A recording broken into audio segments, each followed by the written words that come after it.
All right, guys, Good Boy 32 here. Check it out. Yeah, so what we're looking at is a couple different scopes. One being the Vortex. This is the Razor HD 1-6 with the JM1 reticle in it. Now, as most people would pretty much tell you, if you're shooting 3-gun, this is the standard barrier for 3-gun shooters. This is probably one of the best optics out there on the planet. And honestly, when I started the MOR build, or the Mother of All Rifles build, my intent was to go ahead and put this scope on that rifle. Not the specific one, but I was going to go ahead and buy another one with the MOA reticle in it, because I'm an MOA kind of guy. But in any case, I decided, well, let me look around, because it's always fun to mix it up. If you got one, why not share the experience of buying a different one or whatever? So I started looking online, and then I saw the Trijicon 1-8. And that really intrigued me because, well, if you're going to build an overall rifle that you're going to be dealing with in every condition, and I think that the more power, the more better. And Trijicon has a great name. I watched a few reviews on it, and not everybody had great things to say about it, specifically related to, I mean, the glass is the glass. I got to be honest with you. If you're familiar with scopes and you're familiar with all the different manufacturers, or what I say, different designers, a lot of times these scopes are actually manufactured in the same exact plant, just under different specifications. And it was intriguing. If you go into the forum groups, you can figure this out. So I saw, when I was looking at the Trijicon 1-8, the biggest downfall for that guy was the reticle. And then all of a sudden, this guy popped up in my search engine. The primary arms 1-8x24 front focal plane. So many people say first focal plane, front focal plane, FFP, second, or rear focal plane. Anyway, I don't care.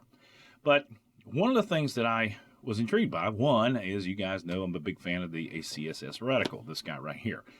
And in my conversation in passing with Dimitri over there, Primary Arms, because he and I talk about some of the things that I've done with the other scope that's mounted on the Mark 12, he said, why don't I send you this guy and you can test it out for us and let us know what you think. And I was like, all right, fine, cool. I was doing cartwheels down the hallway because this is one bad mamma jamma. Now, one of the reasons why I actually did want to look at this was because I saw a couple of different reviews on it, and one being by Mr. Guns and Gear, who I respect as a professional in the industry. And then secondly, Tybersaurus Rex did a video on this, and he had nothing but good things to say about it.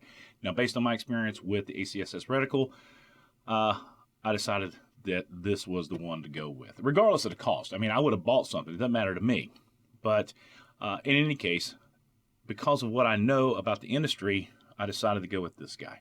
I love the Vortex Razor HD. I love the dot. The center dot is 1.5 MOA, and it is awesome. And I know there's some guys out there at Fort Bragg that are utilizing this as their go-to optic on their SBRs or their whatever they use. But in any case, I wanted to do a real quick unboxing, and that's what this video is all about.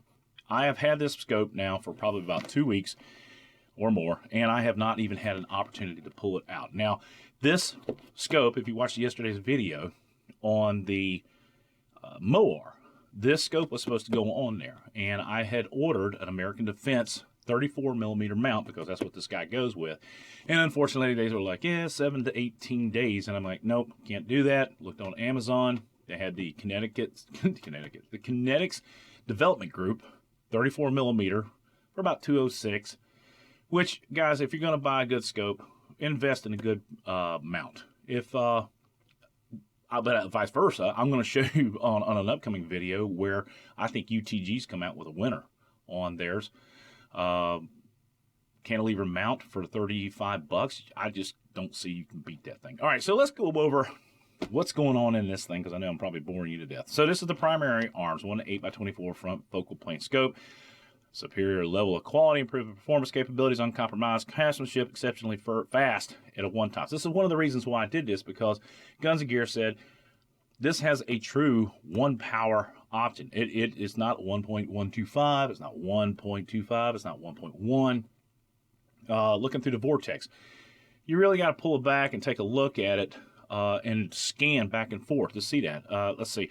This specific scope is compatible with the 223-556, a couple of 7.62 by 51, 308. We're going to be using this with a 556. Precision Japanese, built for durability, fog resistant, and waterproof. Made in Japan. Let's see, anything else on the box that we need to talk about? Well, there's a bunch of stuff. 34 millimeter tube, 1x8. You got a 24 millimeter objective. The ocular is 36 millimeter. Exit pupil 1.7. Eye relief. We'll go over all the cool stuff on the field review. And just like the other scope, we're going to take this thing out once we get it on the MOAR, and we're going to show our impacts going all the way at least 800 yards, which is really what I want to do. Now, I've actually pulled this guy out, and I've taken a look at it. I would have to say it is the closest thing that resembles the Vortex as far as the eye box in the back. It is tremendous. Specifically, I mean, if you're looking at the Vortex through the rear, if you guys have never seen this, it's like going and seeing HD TV in 4K. It's amazing, in large screen. So, pretty cool stuff. 5056 aluminum. Comes with, this thing comes with Butler Creek. Oh, shit, let's just open the damn thing up. All right, so you got this. Got a really nice box. Platinum series. Outstanding. There's your manual here. Stop, read first. There's an explanation on the CQB ring, and then you've got substantions underneath here out to 800 yards. And I honestly, man, I am so excited about putting this thing on that specific rifle because it really, really will do the deal. Now, talking with Dimitri, we're going to go ahead. I'll probably set this thing up using either the 77 grain Sierra Match Kings or the M855. Is that round going to produce the most perfect groups? No, but what it is going to do is it's going to produce a rise and fall that is conducive to the reticle. And even if it's an inch and a half, when you go out, you're talking about a box like this at 1,000. So depending on how we do, I might go ahead and set the rifle up. We'll figure it out. So anyway, let's go ahead and open this thing up. It comes with these guys right here. This is some Allen wrenches and a spare battery. Very nice. And there we go. Now, opening this thing up, let's see here. Oops, rubber band. There it is. Look at it. It is a beast. It is absolutely a beast. And the first thing that I would usually do, because when they send these things to you, they're not exactly the scope cap, these things, the rings, or the, what do you call these things? Scope covers. Flip up scope thingies, limb protectors. All right, we're not exactly got our thing going on this morning. But in any case, the first thing I do is I usually get rid of these. And in this case, I am. You know, if you ever seen any of my scopes, pretty much none of them have scope rings on them or have a bikini ring where I just rip it off. But in comparison in size, I want you guys to look at this. That is what you're looking at. This is a beefy thing. Now, this guy right here, I think it's 26 ounces. What does this guy weigh? Because right now with the 1-8 scope on there, I'm at 7 pounds, 8 ounces or something like that. This guy is 1 pound, says 26 ounces. So yeah, pretty cool. Let's take a look from front to back. We've got an ocular ring. It's set up pretty nice, very smooth, very clean, very crisp. The zoom ring goes from 1 all the way to 8. Man, that is absolutely smooth as silk. The turrets are lockable up and down. I kind of dig that because I can lock it down. Big numbers. That's one of the biggest things right here. Now, with the ACSS reticle, I don't intend on having to move these things around, maybe if you reach out to 1,000 or something like that, but very tactical, precise.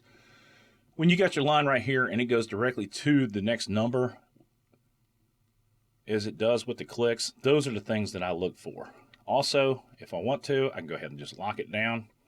They are zeroable. All you got to do is, I guess they provide you with the Allen wrench right here. Perfect. Those are Torques. Not bad. I like that people are going with those. I have stripped out so many little Allen wrench screws, it's not even funny. All right, so we'll go ahead and just pull that up. Move that. You pull that thing up. That's what it looks like underneath. Very nice. Get your O-ring seal right there. A little rubber. That's good. You can bring this back. You can zero wherever you want. Bring it back down. secure it. There. Awesome. Ruh-roh. I lost one of the other O-ring seals. Goes in the top. So make sure you don't lose that little section right there. On my Vortex PST Viper, I've already got rings that are becoming discombobulated. So we'll go ahead and put that back on, just like that.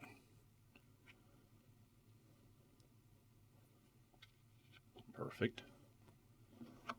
Put a top on.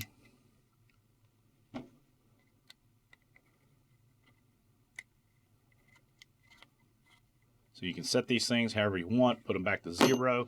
If you have to make fine adjustments out to distance, you can certainly do so. Wow, very nice. You can do the same side with your windage. Now, 1 click equals 1/10 mil, which is pretty nice. I do like that. Those are solid turrets, man. Really nice. Okay, let's talk about adjustments on the lighting. You've got 2 versions of night vision in 1 and 2. There are off sections in between each one. So you've got 9 power right there. Let's see if I can zoom this thing in. Let's see if we can give you a sight on it. I'm trying to look it up through there. I don't know. But one of the things that I do love about the reticle, and I like that front focal plane, is when you have it zoomed all the way out, you still have the chevron in the middle. Or not really the chevron. What is it? It's the CQB ring that you can fine point to an individual target if you need be. And then you can utilize the big ring on the outside right here to do all the rest of the stuff you need. So if you're shooting at paper targets up close, you just put the red on there and go. Just same thing with everything else. Wow, very nice, very clean, very clear. I'm loving this thing. One of the things I want to see is if they're going to come out with a speed ring for this thing. So, or a, what do you call that deal? One of those flippity-floppity deals that sticks off the top of it. You can move it back and forth real quick. Wow, my brain's mixed up this weekend. All right, well, that's a real quick look at this guy. I wanted you guys to see it. I think it's absolutely incredible. It's hefty. It's built like a tank. That's bad to the bone. Wow. All right, so we're going to put this thing through the test. We're going to put it on the MOAR once we get the Kinetics Development Group side locking mount. I'm very excited about putting that on here. One of the reasons I'm excited is because it's very wide. A lot of structure there. All right, let's go to 132. Sport the red, white, and blue. God bless America. God bless his men and women in uniform 24/7 for our freedom. This freedom's not free. This is going to be a really, really good deal. Wow, very nice.